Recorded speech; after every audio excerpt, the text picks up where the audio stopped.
Hey everybody, how's it going? I'm ChaseJarvis. Welcome to CreativeLive and 30 Days of Genius. If you're just checking out this series for the first time, I'm sitting down with the world's top creatives, top entrepreneurs in thinking, and we are talking about actionable insights that you can take home and help improve your career, your hobby, and your life. I'm going to extract all the information I can, and we're going to put it on a platter for you today. If you're new to this series, go to creativelive.com/30, the number 30, Days of Genius. For more information, if you click that little blue button, you'll get one of these interviews in your inbox every day for 30 days. It's a great dose of inspiration. And speaking of inspiration, my guest today, you will know him for sure from his accolades. He's a thought leader, he's a futurist, he's the co-founder of Wired Magazine. He has so many other things. Among them, someone who's been very influential to me, he wrote a seminal blog post called 1,000 True Fans. Changed my career and the career of so many people that I know you look up to on the internet, people that I think are the best. We're all influenced by this seminal post. My guest today, none other than Mr. Kevin Kelly. Hey. Thank you so much, Kevin. For being here.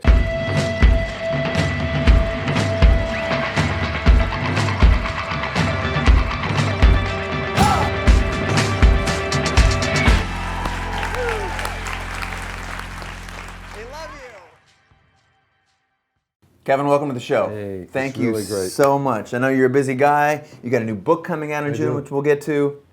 We're here in Austin at South by Southwest. What's occupying your brain right now?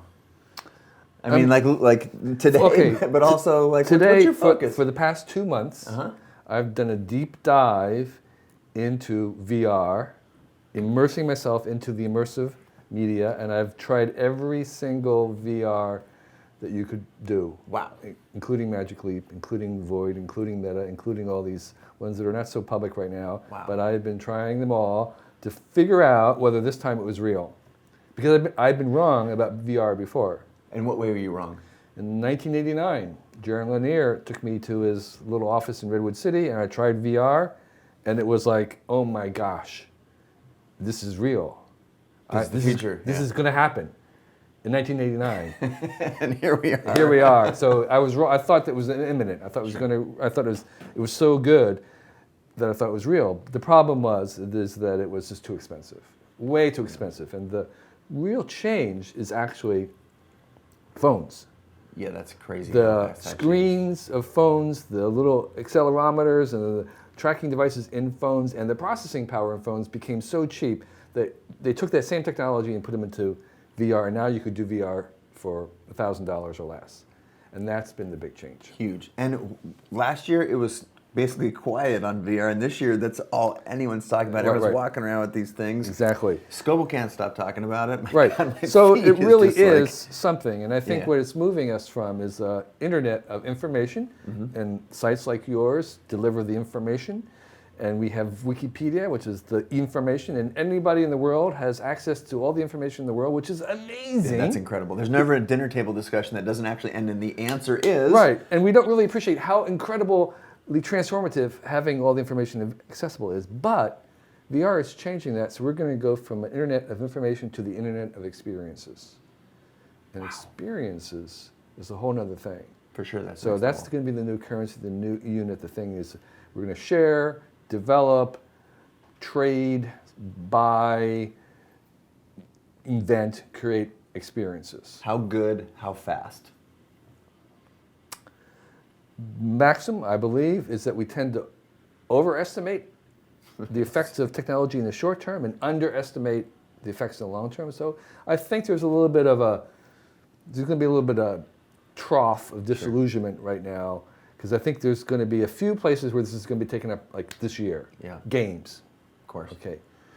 But I would say 3 years, you should really expect to have those prices come down even further, and you can at least try it and spend some money on it. But there's a couple of little places where right now it's going to start, and gaming is obviously the main one. So I think I read something you were talking about, that it wasn't tracking on Moore's Law, and then it's not really exponential. You still stand by that? Or what's That was AI. Yeah. Oh, okay, that's fair. That's AI. Yeah. And so AI is part of VR because a lot of the stuff needs AI to kind of figure things out. But AI is what was not exponential. Sure. But VR is starting to happen pretty quick. And here's how I would say, here's the kind of summary, the bottom line. The bottom line is that VR is now real enough to improve. It's good enough to improve at this point. Before it wasn't really there. There wasn't enough even to make it. Yeah. But now there's enough that it's going to start to happen really fast. So it may not this year, but it's going to improve on an ongoing basis very quickly. Law of accelerating returns, I think, is that what it is? Exactly, Like, it gets, increasing returns. Yeah, when they were working on the human genome, and Right. it took 1 year for the first 1%, Right. and they said they were going to have it done in 15 years, yet they actually were Right, on right. that timetable because the technology Right. accelerated over that time period, right? Right, so actually even at South by I saw another demo that really blew me away. And Is that it Meta?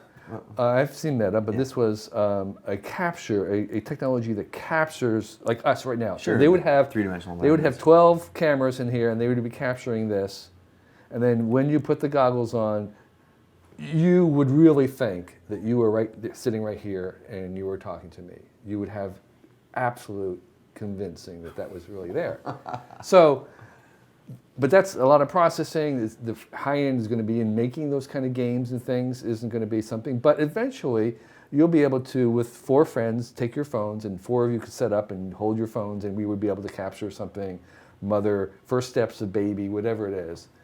That'll come. All right, so confession, my professional career, the whole time I've been an artist, started CreativeLive in 2010, and it's been a hell of a journey since then. However, my background is actually in philosophy, and one of the things that I dropped out of a PhD in philosophy, and one of the things I was primarily focused on the philosophy of art, judgments, creativity, but very intrigued by the philosophy of technology. Yeah.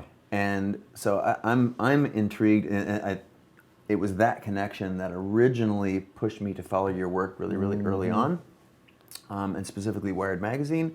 But talk to me about the philosophy of technology. You have some, rather than thinking of actual modalities or like talk about first principles for a second. Yeah. Because the creative mind, I think if we're better at grasping principles, then we can do more with them. So talk about. That's a good way. That's a good way to do it. So my last book, not the coming book called The Inevitable, which is about all these trends. VR, June 2016. Right, exactly. We'll plug that thing. The last book was called What Technology Wants, and it was the first theory of technology, because biology was sort of just one thing after another until the theory of evolution came along and unified it. And technology these days is sort of the same thing. It's like, well, there's this, and then there's that, and then there's this. How are they all together? And I'm suggesting a theory. And one of the things I would say, just to kind of bring you to the philosophy part, is that I think that the origins of technology goes back to the Big Bang. It's not just about us humans creative. It's actually part of a very long self-organizing system that will work in the past, is working through us, and will go beyond us. But the important thing is what we get from technology is that we get increasing choices. Every new technology will create most of the problems for the future. All the problems we have today are from technology in the past. Today we're creating technology that will make all the problems in the future. It's like, what do we get from that? Well, we get one thing, which is we get increasing numbers of choices and possibilities.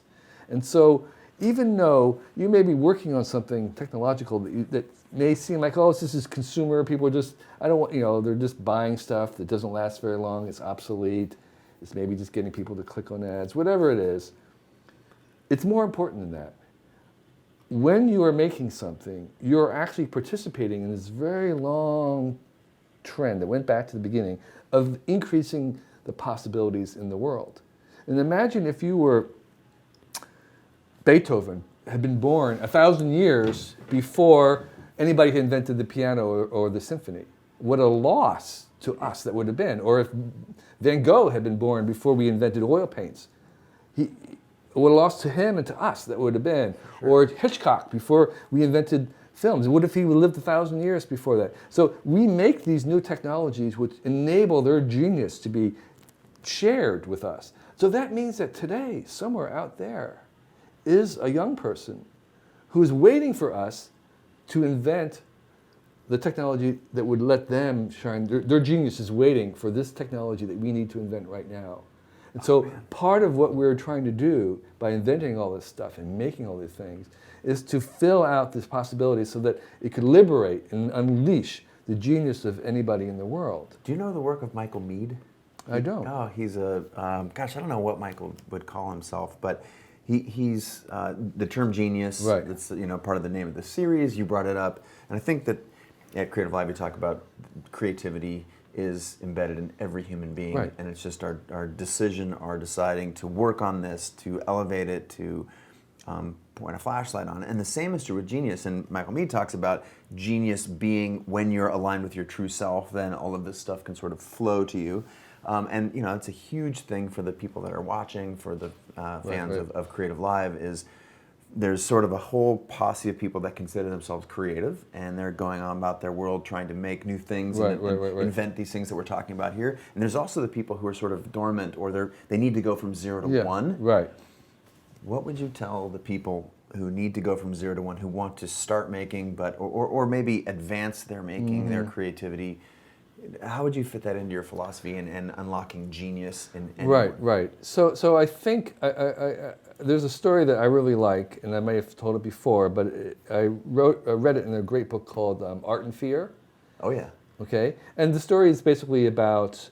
This Stephen Pressfield? there's two authors. The Fear of Art? Fear of Art. Yeah. So two books. This is a very difficult process to kind of find your way. There's no going A to B. You go this way, sideways, backstep, detours. That is what you can expect. That's all the successful people do. And so it's a very difficult thing. But the only way that I know to make all these trade-offs between making something that is understood now versus appreciated later, that can sell now versus appealing to you, all these trade-offs we have to make, the only way that I know that gets you through that, even when you're beginning, is basically to do lots of it. To do it again and again and again, that 10,000 hours, whatever it is. And the story was this art teacher, his ceramic studio art teacher, and he gave his students a choice of being graded in two ways.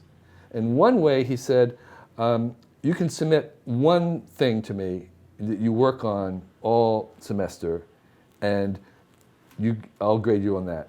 Or he says, if you don't feel that confident in what you're doing, just make a bunch of stuff and I'll weigh it and I'll grade you on how many pounds you made. If you make 50 pounds, you get an A, whatever it is. Okay? And so some, that was an interesting thing, and kids did it in different ways. But here's what the brilliance is. He said, inevitably, every year, the best piece always came out of the group that did lots. It wasn't the group trying to perfect it. It came out of the group who had chosen to do as many of them as possible. They always made the best piece. I think, doing something instead of nothing is like... But doing a lot of it is the key, is what I'm saying is, the only way you can figure out is to make as many mistakes as possible, to just keep doing it. And that's the only way to get through all these little bottlenecks and stuff, is you have to keep doing it again and again and again and again and again and again and again and again. That 10,000 hours of deliberate practice, not just practice, but with deliberation, meaning that deliberate practice is defined as you're actually trying to do something that can fail. Not just doing it again and again, but you're trying. So you're trying for 10,000 hours. Yeah, we have call it a class, a series on CreativeLive called 28 to Make. Yeah. You press that button, you get 28 prompts, one in your inbox every day. They say it takes 28 days to make or break a habit. Sure. And then people, again, submitted, not unlike what we're doing here with 30 Days of Genius. We had more than, tens of thousands of hashtags. So we had 20-something thousand people from 100 countries doing this. This was just in February. Yeah.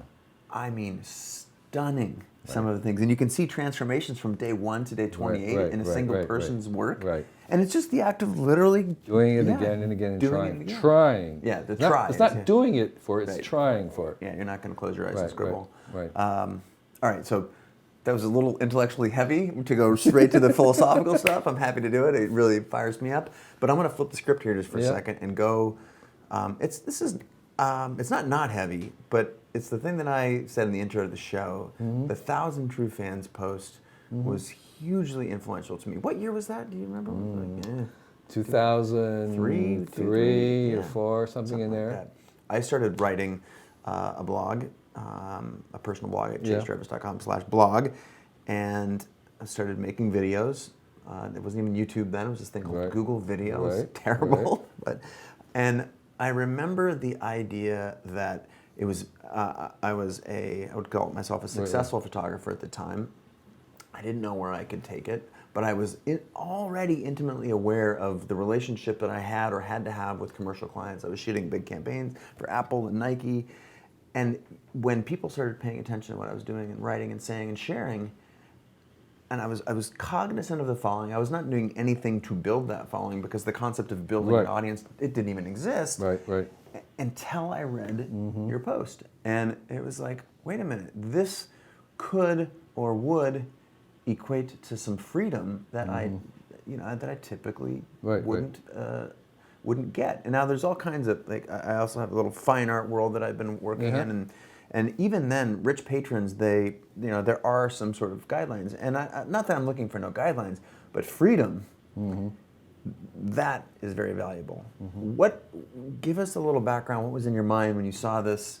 Because you clearly projected, Kickstarter is something you projected 10 years before its time. So what was some of the key sort of markers? And then we'll go into talking about how people can, you've revised that a little bit since then. But Right, so the basic idea of 1,000 true fans was the idea that with technology, again, I'm a big pro technology, I think technology does so many things, that with this new technology of having direct contact with your customers, that the calculus of how many customers you would need to support you shifted. So I did a kind of a secondary to this. I did an examination of what it took to make a hit in all the different media.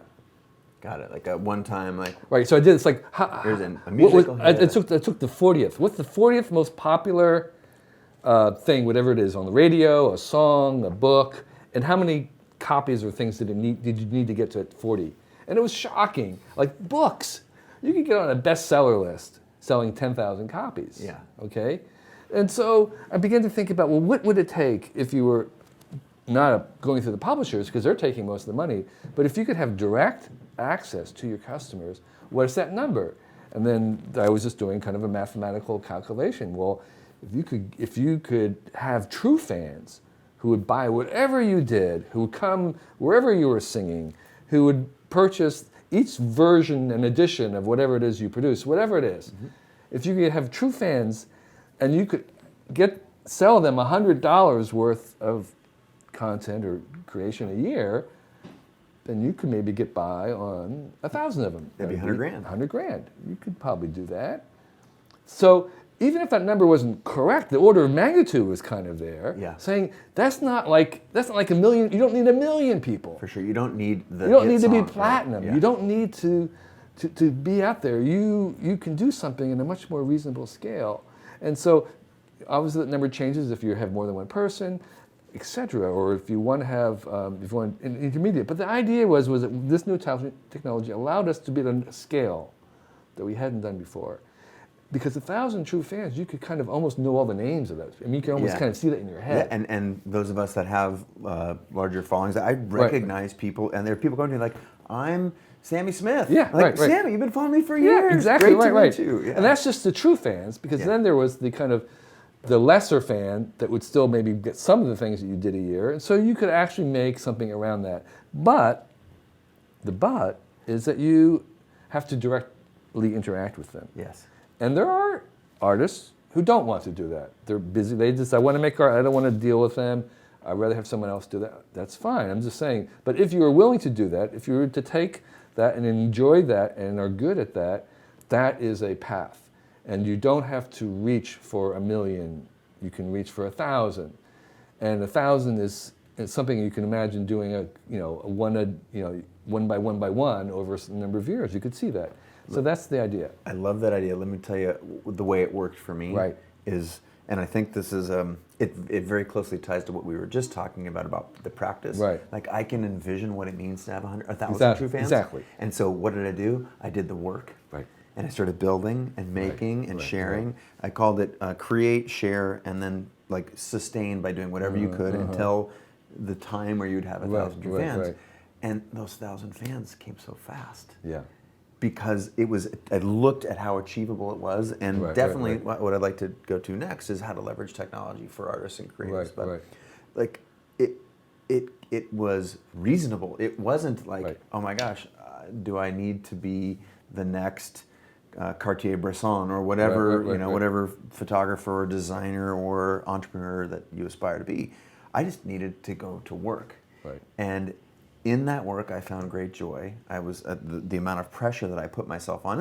I think this does go for people, even if you don't want or don't aspire necessarily to make all of your income or to make a life around this stuff.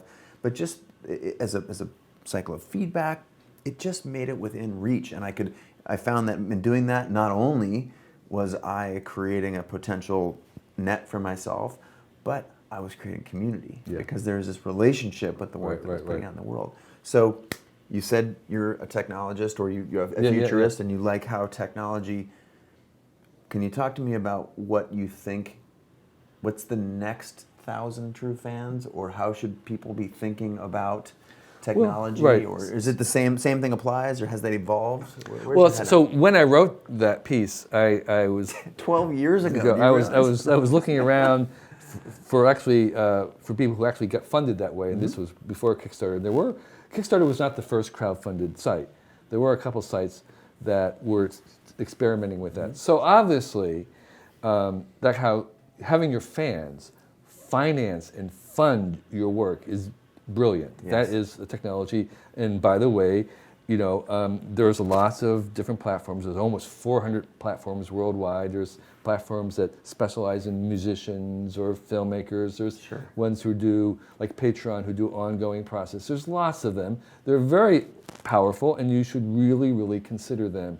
And it's a brilliant way to kind of make this work. So are there technologies beyond that? I think there are some technologies that we haven't yet invented that we will invent or need to invent, and that is, and VR may have some role in this, and that is ways to collaborate, socially collaborate, to work with either other people or even with your community, and to have true collaborative tools. So right now, that as we all know, it's often easier to make something when people are around together. I mean, that's just the... You have people to bounce stuff off of. It's a serendipitous thing. It's like, at Wired, I only go in for half a day, and I made it very clear from the beginning is that I said, you can have meetings anytime you want, but I'm not coming in until 11. If you want me to attend if you want the a meeting, meetings. make it in the afternoon. And so I would go into Wired for only 2 reasons into the office: to have meetings and to be interrupted. I said, if you want to do work, I'm going to be working at home. That's where I'm going to do stuff. But I'll come in for the social aspect of it. Just because you want to have that interruption. You want to have that serendipity. You want to overhear something that someone else is talking about that they didn't think to let you know, but that's how it goes. I think some of those tools allowing people around the world to actually collaborate and work together is going to be the next big thing for the creative community. That's very powerful. I mean, because there's, we tend to, honor the lone genius, but believe me, most of the stuff of the world, this program is not just you. Turn the camera around. I'm as much a problem as I am a solution. I promise. So it's really, really, I think this is a very powerful thing to do that will again bump up, I think, the creativity, which I'm just very impressed by. It's not just, you can't go onto YouTube and not be amazed at what is happening in the world of creativity. Stunning. And it's because of this really fast cycle where people make something, they put it up, they get responses, and they inspire somebody else. And the rate of creativity is just astounding because of this new technology. I think the next big level is really having really collaborative tools that work at a distance. That is powerful medicine.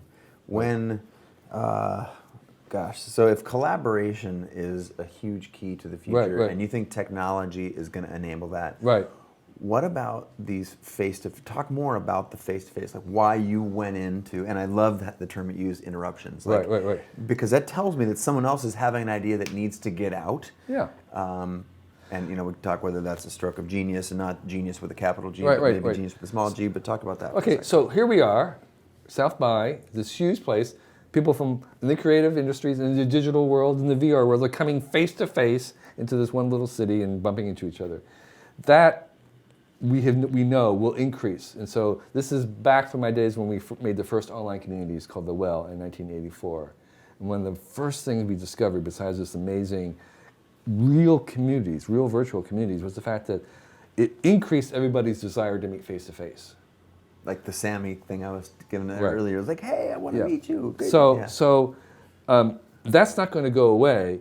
I think what we do is we just add other ways to meet in addition to face-to-face, and often that other ways will encourage us and compel us to also meet face-to-face as well. So I think both of those things don't take away. So I would imagine It's additive. It's additive. Technology is additive. It doesn't. You can still read books. You can still use books. Books, in some form, they may not be on paper, but the kind of narrative will still be there. But we'll have other ways, and that's the really beauty, is that we increase the choices. We increase the possibilities. So we'll have still face-to-face. Conferences will still be important, but we'll be able to collaborate with people in South Africa and someone else who has our same fascination with saltwater jellyfish. And we're going to, we're going to work There's together. a community for everything. Exactly, and we're going to work together on something that we couldn't do before. You talked about sort of maybe two modalities, the one of going into work and being social. Right. Excuse me. And then the opposite of that, staying home. Right. Which, let's get out of the theoretical for a second and get into a little bit of you personally. Yeah. So you protected your time in the morning. I do the same. I have militant might be a little bit of a strong word, but I'm very protective of certain pieces of my day and certain elements of my time. I would like to know that about you. What if you didn't want to come into work before 11? Is because you needed to sleep in? And you work so late? Is it because that was prime working? Did you have some regiment in the morning that prepared you for the rest of the day? Yeah. So it changes a lot for me because I have 3 kids, working wife, and so we have patterns. Now they're a little bit older, or they are older. They're not in the house. That changed. Secondly, I was working at Wired, which was a very collaborative workspace. So now I have an office adjoining my house. I have 2 assistants. And unfortunately, my office is attached to my bedroom. I don't recommend that, but I knew that beforehand, but it was the only way we could get it onto our property. And so I have become pretty good at saying no. I think you have to become really good at saying no. And I learned a lot from my mentor, Stuart Brand, who was really good at saying no. And he always said no in a way that made it seem like it was a favor to you. I want to get this before we go, but keep going. So you got good at saying no. Right, I get good at saying no, and so I don't have a ritual for the day. Lots of days are very, very different. I still do a lot of travel in Asia, so I may be gone for long periods of time. And then I have different kinds of, so I'm a very project-oriented person. I have projects that I'm working on, and those projects sort of dictate my day. Sure. So I've been mentioning been writing an article for 2 months for Wired. So I was going out for interviews, doing travel. So that was a very different kind of time when I may be working on my next book, which is a photography book. And so that's a little different. But the saying no part is during that time I reply to every single legitimate email that comes to me, and my email has been public for 35 years. And so I respond to each one, but I will very easily say no to things, and depending on the project and my time. And so it's like, no, for this time I have an auto reply saying, I'm on deadline, I can't do anything more. In addition, I take your thing seriously, yes. Whatever it is. It's like a very gracious no, and that goes out. And so, and then I'll work, but then I'll be another period, like when I'm promoting my book, which is like I'm saying yes to everything. Everything, yeah. Everything is yes. Sure. Why not? Okay. Sure. Stand on the street corner. Sure. Exactly. 1, 2, 3. Okay. So, and so it shifts, and so my day is really much more project oriented. But while I'm home, there's one thing that I do have a little ritual that is an indulgence, and that is I still get the paper edition of the New York Times. And sit there, you smell the ink, and while I have breakfast, I look at that, and it's like there's no reason why I can get everything on the internet, but it was this sort of like this one thing in the morning. I don't know why. I just enjoy it. And did you carve your morning out just to read the paper, or did you carve your morning out so that you could do other things that were the biggest things that you were working on at that No, time? I'm not that deliberate in structuring. As I said, things vary. I'm not a very good planner. You know, there's people who have their day up pretty much scheduled. I have never been that. That's not my personality. I'm much more. I don't know. I have in my mind things that I need to do, and I kind of get to them. But I'm easily bumped with things, and I for me, like, you know, if there's you know, there's an owl, there were barn owls nesting in the tree next door. So they're having babies. I need to, you know, I need to see this, whatever it is. So I really try to be a little bit more available for those kinds of things that are happening, and I think those are, to me, as important as, you know, as long as I get the work done, is disrupting my day anyway. Incredible. Yeah. Let's talk about your book. Photography book? No, I definitely want. I actually don't want to disrespect your next book, so I'm dying to know about the photography book, given my background, obviously. But let's talk about The Inevitable. The Inevitable is being published by Viking Penguin, and it's about the next 20 or 30 years in technology. It's the large forces that have been running for 20 years already and are going to continue. And that's the inevitability. It's a soft inevitability. Moore's law and it's not Moore's law. I have 12 verbs, 12 forces that I think are going to be increasing. So one of them is cognifying, cognizing.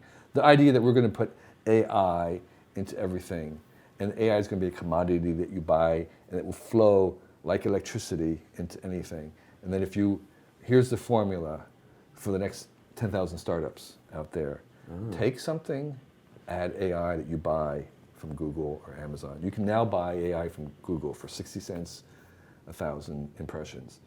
So Google, all these big companies are going to sell their AI stuff, which will flow to you like electricity. So just as in the past, 100 years ago, people took things and electrified them. Took a pump, made an electric pump.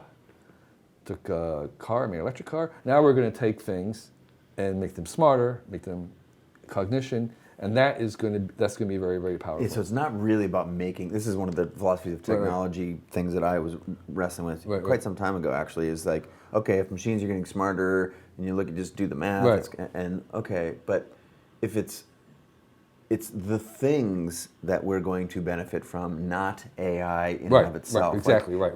Like I think the best analogy that you just used is electricity, right? Like right. Electricity powers all of the things that people are inventing. Right. We don't need that many AI systems. Like we don't need that many. We got AC and DC, and we got a couple of basic currents of electricity. Right. Is that how you think about it? Right. So a lot of the work that we want done in personalization is going to require kind of an AI back end. So let's say in your own business, you're issuing helpful instruction. Sure. What if it could be personalized in some ways? That was very, really, truly personalized. That would require, in some ways, a degree of kind of attention that maybe a human could give to right now, but that doesn't scale. But you could scale it with AI that you purchased. You're not going to generate it. Right. It's much too complicated. You're just going to purchase it. Don't engineers want to build everything? Right. You're going to just purchase it and put it into your back end. And so another way of thinking of it, you can actually flip it around and say, if AI is a commodity, then you take AI and add X. It's sort of like, it's going to be, what do you add extra to the AI? Yeah, what's the X? What's the X? So that X becomes important. And then it's sort of like, but that is really how big. So that's an example of the inevitable that I'm talking about, that it's going to get smarter and smarter, and think of it as artificial smartness rather than artificial intelligence, because people get really hung up on the intelligence, and it's like weird, and it's, you know, it's Terminator and all this. Forget that. It's industrial. It's boring. It's just electricity. Electricity. It's just synthetic learning, synthetic smartness that you can purchase and put into whatever you want. Deploy. Got it. Right. Give us one other example, if you can, of another one of your verbs, one of the 12 verbs. Yeah. So another one is tracking. Data. Everything we do, quantified self, which I started with Tim Ferriss and others. Tracking, self-tracking, we're going to track each other. Corporations track us, the government track us. There's no way to stop the fact that in 50 years from now, 100 years from now, most of our lives will be tracked in some capacity or another. And the question is like, we can't stop that, but we can civilize it. We can make it symmetrical. We can make it comfortable. We can in some ways redeem it, but we can't stop it and or prohibit it. We can't go backwards. I'm a fan of Snowden, not because I think he's going to stop the spying, but I think I want to make it transparent, and so that we benefit from it, so we get some benefit. He's been a powerful figure, obviously, in the last 10 years, 5 years. One of my favorite, I've heard some talks with him, live talks, and one of my favorite things is like, do you wish, it's not whether or not I'm a traitor, right? It's do you wish you didn't know what I told you? No, I think he's a hero. I mean, he's a hero for me. Same, but so that's the idea that we're going to be tracking. What can we do with it, and how do we make sure that it stays civilized and virtuous? But my point is that that's inevitable. There's going to be more of it. And there are 10 other inevitable that we have to get your book. So like screening, this idea that, and this is maybe pertinent to what you're doing. I think there's a movement in our culture, which we were people of the book. So our Western society is built on books and writing and core texts like the Constitution, like the Bible, like laws. We had authors, which came from, we gave them authority. So we were based around the book, and now we've become people of the screen. And so the screen has a different kind of a logic. There's no authority in the screens. You don't have authorities. For every expert, there's an anti-expert on the internet. For every fact, there's an anti-fact. And so we actually have to assemble our own truth. We have to be much more involved and engage in that. Yes. And critical thinking, all this kind of stuff. We can't just get things from authorities. So books are unfinished. Wikipedia is kind of continuous. And so there's the fleeting movement on the screen, which is a very, very different kind of world. And the text had all kinds of things from the Gutenberg Revolution, like the table of contents, an index, glossaries, abstracts, summaries, that we don't have yet for moving images. Tools for us to kind of unbundle things. The thing about authors and text is that we use found elements. It's called a dictionary. I don't make up any of the words. Right. I There's take no such thing words. as a private language, right? I take all the words that other people have made and I remix them. So remixing is the other verb. I remix those words into something that's new. We want to do that with the visual, but we can't because they don't unbundle right now. But with AI and some of the new things coming, we can actually extract out the different parts of a video thing, take out those parts, remix them, and we're beginning to see that with like supercuts and other kinds of genres where they are going through, taking a corpus of existing things and remaking them. But it's still very, very difficult. But we want to be able to like hyperlink from here into the moving frame of a hat inside a particular sequence of frames. We can't do that yet. But we will. And so as we kind of bring the Gutenberg Revolution to the visual world, that is going to be the new media landscape. That's going to be the place where tremendous creativity, tremendous wealth, that's what the new media companies are going to be in, is in this shift into the visual component. I'm putting a pin in so many things in my mind right now that I want to hold on to. So inevitable, we should put a nice graphic of that on the screen right now and encourage, they can probably pre-buy it in the not too distant future. Is it for pre-order on Amazon right now? Okay. It comes out in June 2016. So there's the photography thing I want to talk about. I'm also interested in, let's just go to the photography thing. Yeah, photography. So here's the thing. I write. I hate writing. I love having written, but I hate writing. It's just painful. I'm a born editor, not a born writer. But I love photography. That's how I started out. I dropped out of college and I was a photographer in Asia.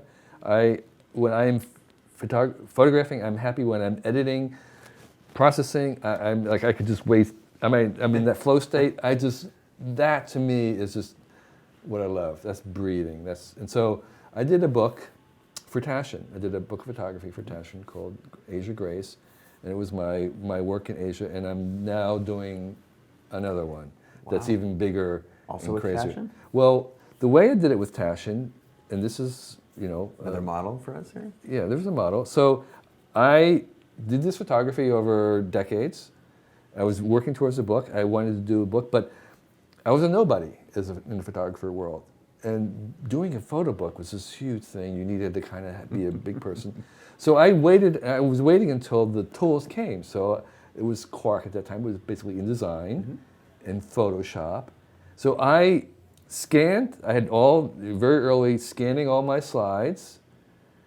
And then I designed the book myself, color processed them and designed the book, printed it out, and I mailed it to Benedict Taschen cold. And the book was ready to be printed. Wow. And I said, here's this book. Do you want to run it? And he looked at it, and 2 days later, he faxed back and said, absolutely, we'll just print it. So that's what I'm going to do again, is I don't want to get permission. I'm just going to make the book and design it exactly how I want it, have everything done, it's camera ready, and say, do you want to print it? And if they say no, then I'll print it myself. I've done a couple of self-published books, a huge graphic novel, another Cool Tools book. I printed it in China. It was sold very well on Amazon. So that's another thing we can talk about, self-publishing. It's real, it works. You can do it. But I think the point is that the tools now allow you to have a lot more leverage and to go further along that process that I could not have done in the past. Sure. There's more freedom now than ever before. Right, The gatekeepers were the first time in the history of the world that as creatives we didn't require permission from the gallerist, the publisher, the editor to get our work out there. But there's a lot of work involved, and so that is the barrier I find that's actually every bit as powerful as the gatekeeper. Right. So who's willing to do the work? Who's willing to do the work? So Cool Tools only took us about 12 years to make. I worked on a graphic novel that was really great. We worked on it for 11 years. There you go. Okay. If you're willing to sign up for it, exactly right. Everything can be yours. Right. So the photo book that I'm working on is the first book was recording the disappearing traditions in Asia, and it might be classed as street photography in that sense, and that's what this next book is. So I'm still going back to Asia, into the places where there's still some remnant of a very timeless scenes, and I'm capturing those before they're completely gone. So I have these little pockets that I'm headed back to China again, headed back to Kerala in April for the elephant temple processions, and I'm kind of gathering the last bits, and that's what I do. That sounds like a beautiful project. I'll hope that you let me see it early. Yeah. Let's talk about the philosophy of photography for a second. So again, I'll pretend or assume that you don't know anything about my background, but I helped popularize the phrase, the best camera is the one that's with you. I put it on the iPhone mat. And the first book. So if you want to see if you want to see my cameras, I have never bought an SLR. I've never bought the state of the art. I was too poor to afford Nikon, so I had Nikkor mats. Oh yeah, okay. I had Nikkor mats. The first one was a Pentax and Nikkor mats. Then I was shooting with, believe it or not, I was shooting with Kodak film, Costco processed film. Then I had point and shoots for a while. I was actually shooting with little point and shoots, and now I use what they would call super zoom. I had Panasonic Lumixes. Great camera. I know, but they're they're cheap. Super cheap. Super cheap. So I've always gone with a super cheap thing. And so the same thing, best cameras to have with you, I also parrot Lance Armstrong. Because Lance Armstrong would always say, it's not the bike. So true. And I would say, it's not the camera. I've got a great video online of me shooting with a Lego camera. So Yeah. if you're really looking to get some entertainment, there's humor behind it. Right. So I'm 100% there that And then, by the way, the other thing I would say is, I would never in 1,000. You could not ever pay me to go back to film. Brutal. Never. Brutal. Never. Terrible for the environment. Slow. Awkward. I can't even begin to tell you all the things, because I had 500 rolls of film in my backpack. 500 rolls, no clothes, just 500 rolls of film. And the biggest downside was, I would expose them, and I was gone for very long periods of time, and I would mail them back to my mom, so she'd put them in the freezer, so that when I eventually would come back, I'd earn some money to be able to process them. So that the delay in the feedback loop of seeing what I was shooting would be months, Yes. many months. That's terrible. It's terrible for learning. It's terrible for learning. Yeah. It's terrible for professional. And so I would even have to, every month, I would buy a roll of black and white film locally and send it through the camera to be sure that my cameras were still working properly. I did the same. I had always aspired to be a photographer without going into the nitty-gritty details. Was trying to reconcile my personal identity around it. My grandfather died days before my college graduation. The silver lining there was I got his cameras and went and decided to walk the earth for 6 months with my then girlfriend, now wife, Kate, and taught myself how to become a photographer. Everything you just talked about with walking through Asia, I had walking through Europe, spending all my money on film, not knowing if the film that I was shooting was actually, so we would have to save up, we would literally eat a can of beans for a day or two and save up enough money to then process the film. Right. And in Europe, processing film was super expensive. Exactly. And I was like, great, okay, there's something there in the camera. And learning through taking a picture, writing down your exposure, exposure 1, f8, 250th, click, and then looking at exposure 1 when the film came back, X days, months, weeks later, and trying to learn like that. It was it really undermined the learning curve. There's so many other reasons why digital is better, and for me, this is a very unobvious one that has really made a huge difference, and that is the fact that there's a silent shutter, at least on the ones I use. I use ones that don't have the click.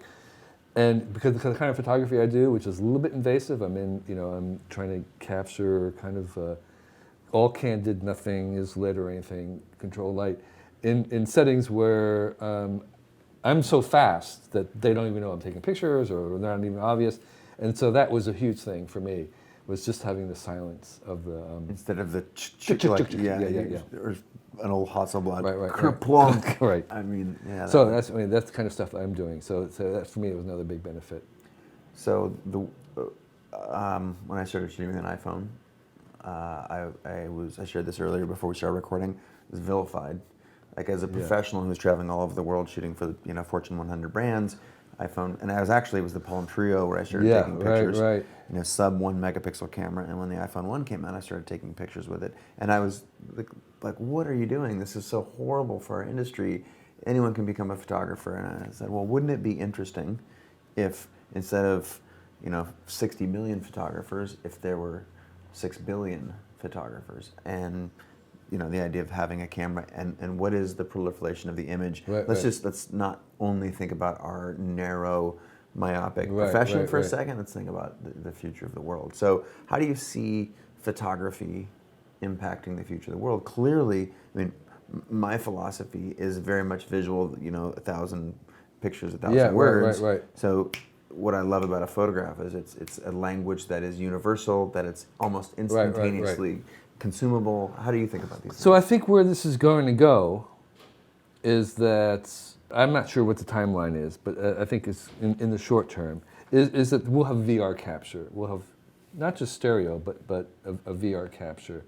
And that, again, feeds into this shift from the Internet of Information to the Internet of Experiences, where we are really putting people in that space that we were trying to capture, that moment, and to be much more visceral. And I think that's going to be a part of what people are doing with their little devices, is not just that flat kind of glimpse, which will still happen, but also trying to in some way capture something even more. And the weird thing about trying VR is that there's a shift from what I call from first person to you person. And when you do, like in a first person shooter game, you're kind of shooting there. There is a sense in which you're kind of watching that. Sure, it's still over there. It's still over like a there. Bookshelf, yeah. But when you're in VR and doing it, this is not something you watch. This is something that you are there, and you remember it as something that happened to you rather than something you saw. And so that sense of moving it back into the you is sort of what you gain in by the virtual reality. And I think if we begin to have these, if the same progress is where it's now just kind of flat, but it moves into a much more of a kind of a capture the whole thing, and it moves ourselves into that, I think that can be very, very powerful. And a lot of the same kind of thinking about framing and all those things that we have with photography will still be there, plus others that we have to think about, which we don't have. So in film, we have the establishing shot, and we have cuts and close-ups, and we know what they mean, but they took actually years to develop. We don't even know what that is. Yeah, even the VR. vernacular. The vernacular. The syntax we don't even have. I see so much. There's such a lack of context around this stuff right now. Like, oh great, I'm watching a 3D. I mean, and you know, at CreativeLive we've done, you know, VR in the class. And, you know, we have, you know, world famous photographer shooting. We put a VR camera in there, and the thing that's not useful if it's 10 feet away from its subject, and if you if you put yourself in that sort of seminar learning environment physically, would you constantly be looking around? No, you look around once or twice and you realize that there's not that much interesting stuff going over there. It's really right here. And so then, you know, at VR at a 10-foot distance, that's probably not that interesting. No, it's see these applications. The whole thing of VR, where it really works, is within the arm's reach. And it turns out that your arms or hands are 50% of the experience. So VR without any hand motion is like you're not even getting half of it. It has to be it has to be manipulable. It has to be within reach. You have to be able to move around. You have to interact. That's what really gives it. So I think that will be another kind of thing that we have to learn. It's not going to be just about. It's interesting watching an old medium try and get applied to a new. I think we're back. You know, we're back in the daguerreotype. You know, we're back in the early days of photography when nobody really knew anything, and that's how. I mean, it's going to take us some while to figure that out.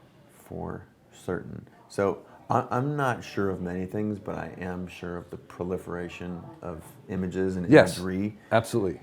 You talked about screens.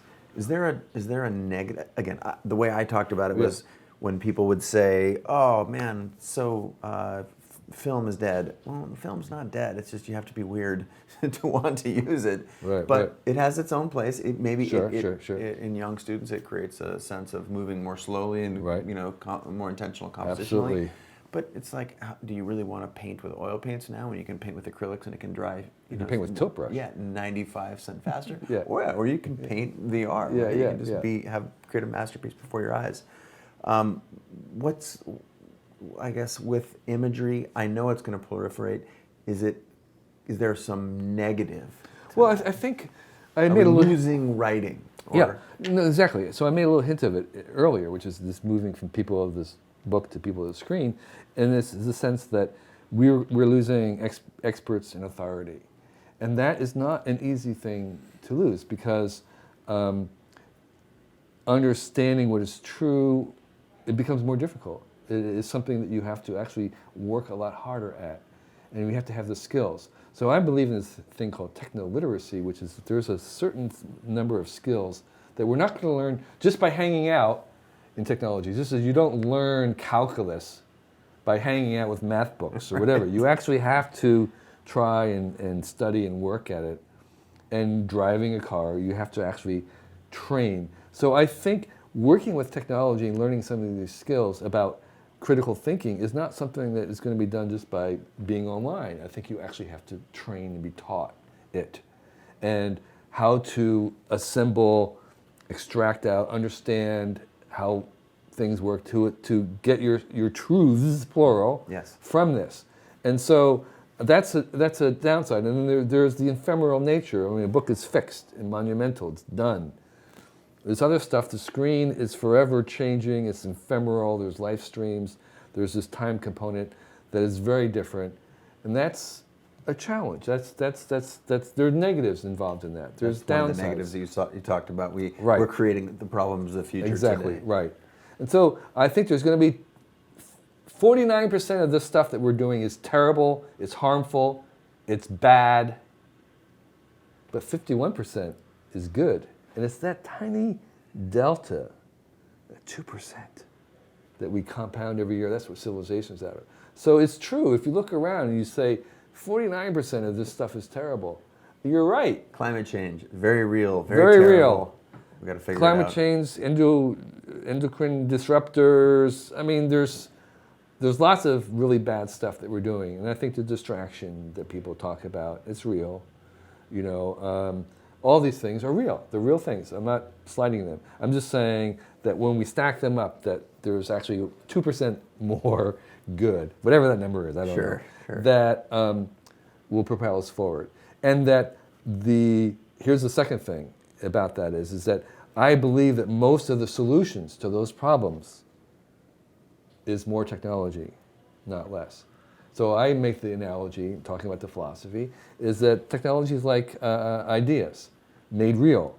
So if I was to sit here and give you a really stupid idea, you're not going to say, Kevin, you need to think less. Less thought. Stop thinking. No, you'd say you need to come up with a better idea. So the response to a bad idea is a better idea. The response to bad technology is not less technology, but better technology. And so I'm very technocentric in the sense that I think when we have a problem, the solution is going to be more technology, which will make new problems. And the response to those new problems is not less, it's more technology. So we're on this cycle. What we gain out of all that is more choices, more options, which is why everybody is living in cities, because that's what cities are. They're little possibility factories. They leave their beautiful villages in China with organic food and strong families and strong certainty, and they come to the city because there's more possibilities. And that's sort of where we're going. That is a beautiful thing. The story, the narrative is a very beautiful narrative. You said, you talked about technology and possibility. For me, the thing that we believe at CreativeLive is that creativity is the new literacy. So you can use words like innovation, technology. I like to think of it as creativity. And there's two types of creativity. Creativity with the small c, which is like art as a subset of creativity. So photography, design, music, all these things. But that's really a subset of creativity. Creativity with the capital C is that all of these problems that you're talking about, even mechanical engineering is creativity plus, or the wheel is mechanical engineering plus creativity. Electrical engineering plus creativity is electricity. Equals MC squared. Very theoretical science is science plus creativity.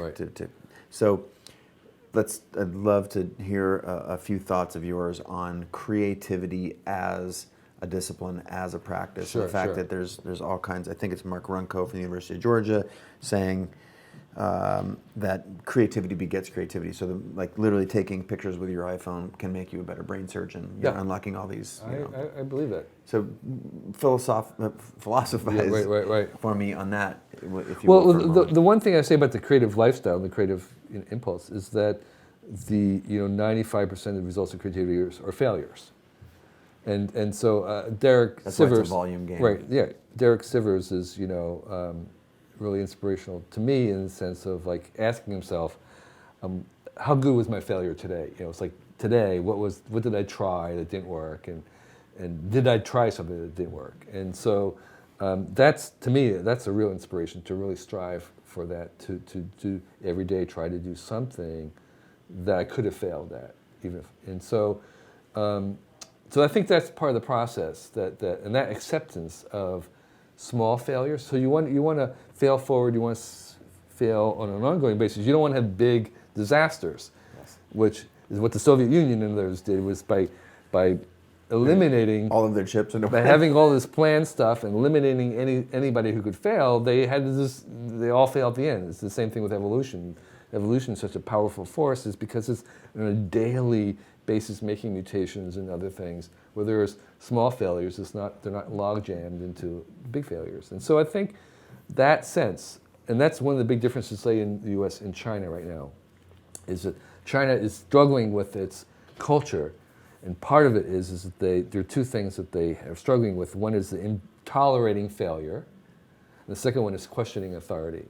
And both of those things are kind of part of what's resident in American culture that makes it so vibrant right now. But that's part of the lifestyle, is questioning assumptions and tolerating failure. I'm going to shift gears. Go to just some short, direct answers, which you're so good at. I've listened to a lot of your talks. What are you afraid of right now? I think Is AI, like you talked about AI, Yeah, should we AI, have some doomsday thing, or is So, it? I think there's a legitimate concern about AI, and I think there's going to be a disruption in our patterns of work, and without a doubt, it also is going to change our identity. So I think we're headed toward a permanent identity crisis as to what are humans, what are we good for, what makes us different, and what can we do, and what do we want to be. And that's kind of a larger thing, but I think there's also going to be a disruption in, like, the biggest occupation in America, the occupation that has the most people compared to other occupations is truck drivers. Yes. Wow. That is ripe for Big change. big change as auto-driven cars and highways and trucks. So I think, even though in the long term it's inevitable and it's going to happen, 51%. it's the 51%. I think there's a lot of the jobs that people are fighting over are jobs that humans shouldn't be doing. And in 100 years from now, we'll just marvel that we allowed humans to do that. A cashier counting money? Yeah. That's not a job nobody wants to do that job. That's a job for robots. So I say any job that you can specify, any job where productivity is important is a job for robots. Humans should be doing jobs that are measured in productivity. Humans should be doing jobs that we don't measure, that are wasteful, that are inefficient. That's what humans do. Creativity, as we said, is inherently inefficient. That's what we do.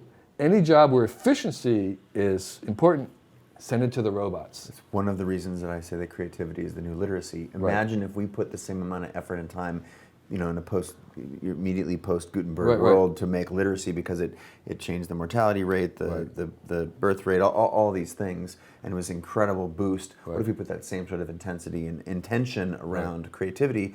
Because that's the thing that will make you indispensable, is the ability to ideate and to do these things that are incredibly inefficient, but very, very powerful when applied. Right, very effective. Efficiency and effective are very different. And so I think that's where we're going to move to. The new work is work that is can't be measured in productivity, because anything that can be will generally move to the bots and automations and AI and robots. And so we're left with things that are open-ended. And so another way of explaining it is, like, you can think of the world of Google and AI. They're working on these conversational agents where you ask in complete plain language about something, and you get a perfect answer back. So answers become cheap and ubiquitous. They're free. Perfect answers. What becomes valuable? Questions. Great questions. Great questions. Asking, what's a great question? There's so many ways a question can be great. One of the most important ones is that it opens up new questions. But asking questions, that stance of questions, that is something that robots and AIs are not going to do for a very long time. That stance of questioning the assumptions, of questioning the framework, of questioning what is known, of questioning how you do something, that's the creative act. That's what humans are going to be really good at. And if you want to be creative, that's what you want to do. Beautiful. How about another short answer? What's something that people don't know about you that you think would be interesting? Yeah. There's a Wikipedia which has all kinds of incorrect information. I mean, I just am eternally misquoted out there in the world too. Right, exactly. There's things I didn't say and all kinds of stuff. Things that they don't know about me. Just nothing. Well, you love bananas. I mean, it's like, no, there's nothing really important, but I would say in general, I'm not a really high-tech person. Like, your day-to-day movement. Well, like I'm really not very much of a mobile person on phones. The way to reach me is email, not even texting, because except when I'm traveling, I don't even have it on, and I don't have cell phone coverage at my house and stuff. And so, it's amazing. The founder of Wired magazine. I know, but exactly. This is the best answer ever. And is that intentional, or do you find it like there's just too much to learn all the time? Well, I'm sort of neo-Amish in that sense of, like, I'm very deliberate. Neo-Amish, yes. I'm very deliberate and not afraid to not use something. I will try lots of things, but I'm very quick to abandon them and say, I'm going to just use this thing, and so I'm not embarrassed if I'm not using that. But I will try most things. That you've tried all of the VR. Right. But am I going to buy VR? No. Because it's too early. I think so. I can't imagine myself buying $1,500 for an Oculus. What am I going to use it for? So in that sense, I'm trying things, but the things I actually bring home and use on a day-to-day basis, I'm pretty conservative, and because I discovered this amazing thing, which is like each new thing you add to your life is this kind of like, it's not just the purchase price, it's the maintenance, the upkeep, the upgrades. Yeah. It's like having a pet or something. It'd be the difference between, as someone who owns a little bit of real estate, the difference between owning and renting. Yeah. It's not just the purchase price, it's all of the future maintenance and all of the headaches. Right. And so that's what you get each time. It's like, it's all that stuff, and then how it interacts. It's an ecosystem. It's like, is this going to be friendly with other stuff I have? And so that's techno-literacy in a certain sense. I think you have to be very, very selective in what you kind of adopt and use. And I'd rather kind of keep that time for other stuff. Is there anyone that you think we've got a couple slots left in this series. I mean, and anyone you'd, this is not intended to put a lot of pressure on you, so if you want to punt, you can. But if like you have a sense now for who we're, the kinds of things that we want to talk about and explore, and there are people who are just literally making things every day, designers and photographers that don't want to look up and just putting out great work. We can learn from them. We can learn from someone at the opposite end of the spectrum, and everything in the middle. Yeah. I will have to you can get answer that offline because I do know them, but they're not coming to the front of mind. It's also right now. I can ask that question like, who do I want to throw under the bus? But for me, I think my answer would be something that's I like the kind of fringes. So I'm thinking of a guy who makes pop-up books. I know Robert Sutsubuka. They're amazing. You open them up and these things just Tyrannosaurus Rex comes out of it, and it's just all folded paper. It's just like amazingly engineered, and it's that kind of offbeat things that I sort of really enjoy. Or some YouTube guy who's doing some innovation in YouTube. That's the kind of stuff that I look for in terms of being inspired by creative. It's at the edges. That will help me in continuing to curate the series. Magicians, that I think going to the edges, I'm looking at the edges, whatever business you're in, the disruptions and the outside, the disruptions will come from outside of your business. It's like, okay, in the car business, disruptions aren't going to come from the GMs and the Fords, they're going to come from the Apples and the Teslas and the Googles. Whoever thought, right? In the hotel business, it's the Airbnbs. And so whatever business you're in, the things that are going to come over and really take over are going to come from outside of that. In photography, absolutely, it's going to be something outside the Instagram, whatever it is. Those are the things that you want to pay attention to. So I spend a lot of time trying to monitor the edges and look out beyond the obvious things. That is literally how I've made my career in photography, is looking at the storytelling, the meta layer of telling stories about making pictures and helping people inside the black box. Right. That's definitely outside. There's an irony that you're telling stories, but telling stories about the work and that was a very big vehicle that, you put that together with audience and then influence, and you can launch a campaign as a photographer and get hired 10x over someone else who is every bit as good or even better, for sure. So if you were looking at stories, I would go look at fanfic. Fan fiction, where these people, the people who write Harry Potter alternative universes and all this kind of stuff, is from the bottom up. That's very alternative. That's alt something. Yes. And so whatever it is that you're involved in, I think it's really important that you go broader, serendipitously, try something. Alvin Toffler, who was a futurist, had a great gimmick, because he would go around the world giving these talks at conferences. And he said every time he would always go walk around the hotel to the other conference that was happening at the hotel and just attend. Didn't matter what it was. It could have been like the Hairdressers of America. It could have been the whatever it was, he would attend that other conference after he gave his talk or before. And he said it was never always paid off.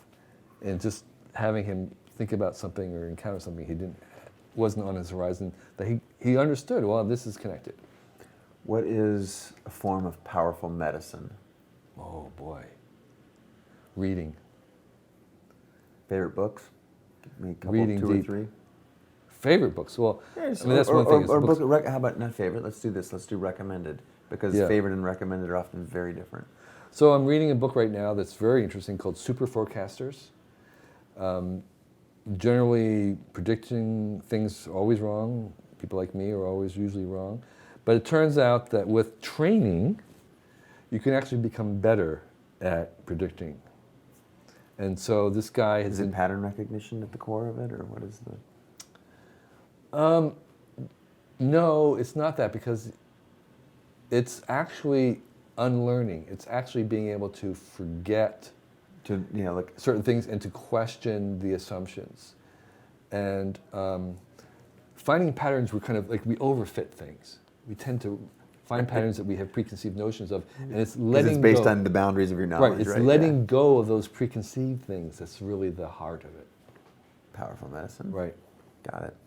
Any other books you'd recommend? Oh my gosh. I read a lot of science fiction when I was a teenager. It was very influential. And then Like Dune and... yeah, Stranger in Strange Land, the Foundation series, Asimov. classical golden era. I didn't read very much in my 20s and 30s, partly because I was traveling and partly because I just lost interest and maybe the Hollywood movies took over. But recently I've been reading more science fiction and going back to it, because there's a whole another generation, it seems, of really good stuff. And I read like Ready Player One, which was fun, amazing, cool, which is about VR world. Some recent Neil Stephenson, The Three Body Problem, which is from a Chinese author. It's the first Chinese science fiction that's come back into English. He won the Hugo Award this year. Amazing book, really far out, but it's very Chinese at the same time. It's kind of hard to explain. An individual outside of your line of work that we should know about. A human. Oh boy. He's not outside my work, but I am such a fan of Stuart Brand. And if you don't know Stuart Brand, you should go read what he's been writing, what he's thinking about. He's a cultural innovator for 50 years, and at the core of almost everything in the last 50 years in America, he's been almost at the edges or the center of it, has had a role in it. And he'll teach you, if you pay attention, about how to think different. And that's what I got from him, how to think different. It'd be a good name for an ad slogan, wouldn't it? Right. Kevin, thank you so much for your time. It was my pleasure. It was a great I time. could talk to you for the next 10 years, and so could I'm sure the folks could listen Yeah. for forever. Best place to find you on the internet? I have a very simple email, kk@kk.org, which has been public for 30 years, and their website is the same thing, kk.org. Sweet. Thank you so much. Sure Good, thing. sir. Great. Signing off, another episode. Stick around. We'll help you sign up at creativelive.com/30 days of 30, the number 30, days of genius. This was Kevin Kelly, and there's lots of other folks there.